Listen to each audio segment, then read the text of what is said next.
I'm Jake Bruton, and today on the Build Show, a well-timed truck video about why you should own company vehicles from my company vehicle. Let's talk about it now. Okay, so I am in my company vehicle. I am headed to the airport, hence the enormous yellow suitcase back there. I'm headed to JLC Live in New England. You're not going to see this before I'm already there, so I apologize for dating the video. But I want to talk about company vehicles. So I think the easiest place to start is the place that I started, and that's what are the problems, what are the challenges? So number one, you certainly increase your risk as a business owner. If I own the vehicle and the vehicle gets in a car accident and someone's injured or property is damaged, there's a problem there. If it's my property, then I run the risk of having a vehicle that's destroyed. I run the risk of having an employee that gets hurt in one of my vehicles, that then that risk falls back onto me because they're at work driving one of my vehicles. So you certainly do increase your risk, and you have to be okay with that, and you have to weigh that against the other items. Number two, there's an upfront investment or a long-term investment that might not exist if you have employees using their own vehicles. That investment can be substantial depending on what you're buying. We're not buying 2-ton trucks for large-scale deliveries or anything like that. We have a 1-ton and then a couple other smaller vehicles so that we can tow our own trailers. Trailers fall under this as well. I find it necessary for us to have everything that we want. We have to have a trailer because we can't fit it all in one truck. The variety of tasks that we do, we'd be making 3 trips a day to the shop rather than just walking out to the job trailer.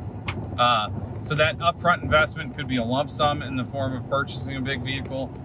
There's insurance payments that go with that, tax payments, licensing, all that kind of stuff that if you're not buying the vehicle, frankly, you probably don't have. You might be giving an allowance to your guys, to your crew members, but it's probably not the same as you owning the vehicle and then having that ongoing cost of maintenance, tires, gas, insurance, all those things. The other one that I didn't think of until I started having company vehicles, the employees now don't get to choose what they drive, which I didn't think was going to be a huge issue, but it did become a small issue with one employee that they weren't particularly happy with the vehicle that they were provided. They wanted something more redneckish. How about that? Rather than the mundane grandpa style 2-wheel drive truck that I gave them. But that's, it's negotiable and you figure it out. And if you end up having to buy a vehicle for that employee, if you're doing it for the right reasons, maybe it makes sense, maybe it doesn't. So those are the negatives in my opinion. You have an increased risk, you have upfront or ongoing costs, and then you have employees that potentially drive something that they don't like, that they don't find comfortable, that they don't think is their style. Now let's talk about the positives, because I own multiple vehicles. Our company owns 4 vehicles and 2 trailers, and I think that they're a positive thing. So number one, I can buy things that are specialized to my needs. We have a 1-ton that we use for delivering all of our trailers, and we used to use for a trash trailer that we don't have a trash trailer anymore, but we have a 1-ton truck that can haul anything that we're going to be getting involved with. I can use it to haul the skid loader, I can haul heavy loads of gravel, whatever it may be. It's rated for stuff that we're going to get into as a company. It's kind of our utility, and the project manager that drives it understands that he's going to be the one that has to move the trailers because he drives the most capable truck. I also would make the argument that he's the safest of all of our drivers, so I like him towing the trailer anyway. Number two, I can ask you to put tools in your vehicle. If I own it, I can give you tools and say, these stay in your truck and they need to come back with you every day. And there should be no argument about, oh, well, I had my kids in the car over the weekend and I just forgot to put them back. No, that's the company vehicle. It has to come to work with everything that you need in it. That's the point.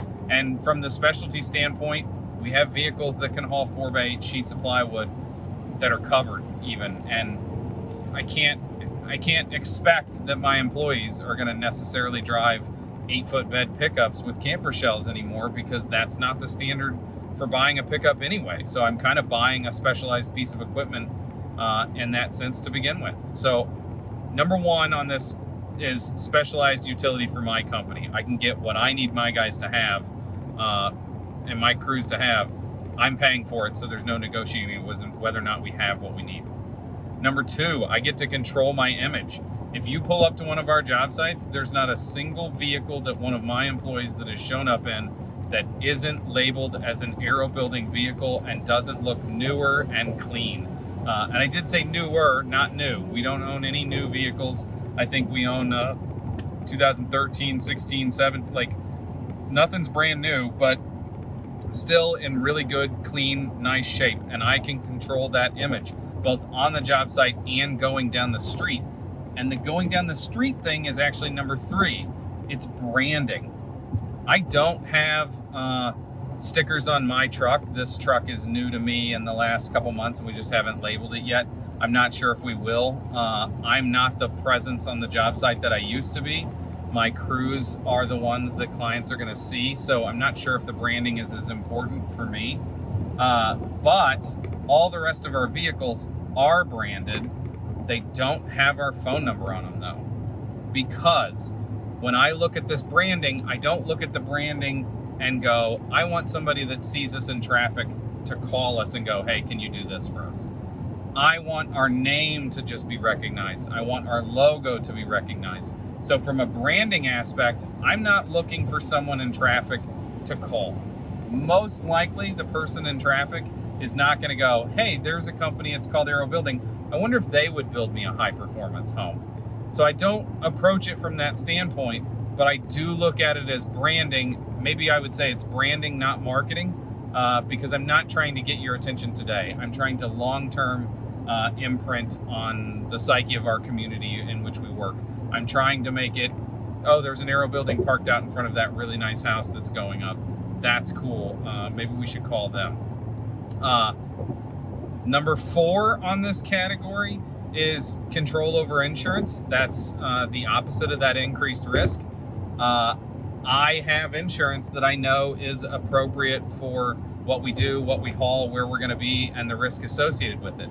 If I have an employee that's driving a personal vehicle, I don't know for sure that they even have insurance on their personal vehicle.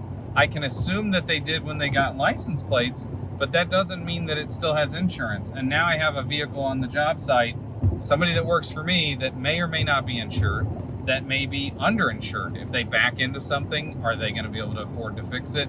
Is the insurance going to cover it? If somebody backs into them or they have an accident on the site, what is that risk? Well, if I cover the insurance and it's part of our overhead, I know exactly what level of protection I have as the business owner, and I don't have to worry about something coming back on me because we're insured properly. There are certainly tax benefits. I think that's number 5. Yeah. Tax benefits. So I can write off the depreciation.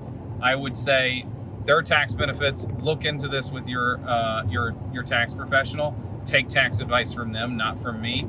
But I would also add, kind of like as a 5B or number 6, for me, it's a great place to park cash.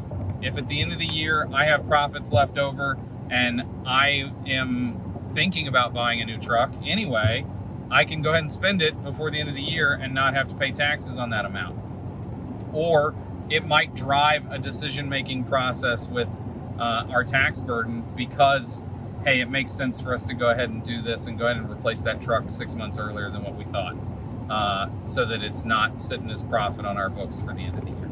So those 3 detriments, increased risk, upfront investment or ongoing investment, and then employees being picky about what they drive, I think are outweighed by the specialty use. I get a vehicle that serves our needs. I can control my image. I get branding or marketing. I get control over insurance, which is managing risk, and then that financial, tax benefit, depreciation, and a place to park cash. I realize the one thing I didn't talk about is yeah, it's a cost, but I also sell it to my employees simply as, look, you're going to have to own a vehicle. While you work for me, you don't have to own a personal vehicle. You can use this. Let me buy you something that's reliable. Let me take care of tires and maintenance and oil changes and all that. And you just pay for gas on your personal time. We're good. This is a benefit of working for me. I am also going to provide you with a reliable vehicle, which I guess wasn't on my list. Reliable transportation. You can't tell me that the transmission's out if I own it, because I know the transmission's not out, and if it is, we need to be taking care of it right now. So you have to show up to work. So I guess I found one in the conversation there. I think you should look at buying company vehicles if it's right for you. I think you have to weigh the pros and cons. For me and our company, it's right for us, and it's been actually quite a benefit, and I've been very happy. It took me a long time to pull the trigger on the first one. We've only supplied vehicles for a few years now, but once I did, it made things a lot easier. So look into it. Let me know what you think. Let me know if you think I'm wrong.